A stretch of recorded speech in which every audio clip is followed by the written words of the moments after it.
క్రిష్ వాళ్ళ వదినకి ఇంకా అబార్షన్ చేయడానికి అయితే సిద్ధం చేస్తూ ఉంటారు. ఇంకా అంతలోనే ఇంకా బయట వాళ్ళ అన్నయ్య టెన్షన్ పడుతూ అటు ఇటుగా తిరుగుతూ ఉంటాడు. ఇంకా అదే హాస్పిటల్కి సత్య క్రిష్ అక్కడికి వస్తారు. వచ్చి ఇంకా నువ్వు బ్లడ్ టెస్ట్ చేయించుకో, నేను ఎప్పుడే వస్తానని క్రిష్కి చెప్పి సత్య బయటికి వెళ్ళి వెతుకుతూ ఉంటుంది. ఎక్కడ ఉంది అక్క అనేసి వెతుకుతూ ఉంటుంది సత్య. అక్కడ వాళ్ళ బావగారు కనిపించేసరికి అక్క ఎక్కడ అనేసి అడుగుతూ ఉంటే ఇంకా తను ఏమీ మాట్లాడకుండా సైలెంట్గా ఉంటాడు.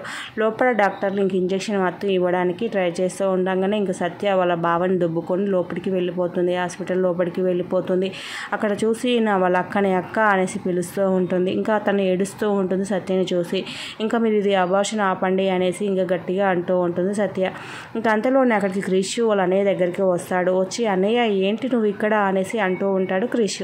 ఇంకా లోపల నుంచి వాళ్ళ అక్కని బయటికి తీసుకొని వస్తుంది సత్య. తీసుకొని వచ్చి అక్క ప్రెగ్నెంట్ అబార్షన్ చేయించడానికి తీసుకొచ్చాడు బావగారు అనేసి క్రిష్కు నిజం చెప్తుంది సత్య. ఆ విషయం తెలుసుకున్న క్రిష్ ఇంకా కోపంతో రగిలిపోతూ ఉంటాడు. ఇంకా తర్వాత సీన్లో మరి ఏం జరగబోతుందో మన ఛానల్ తెలుసుకుందాం. Like, share, subscribe. Thank you for watching.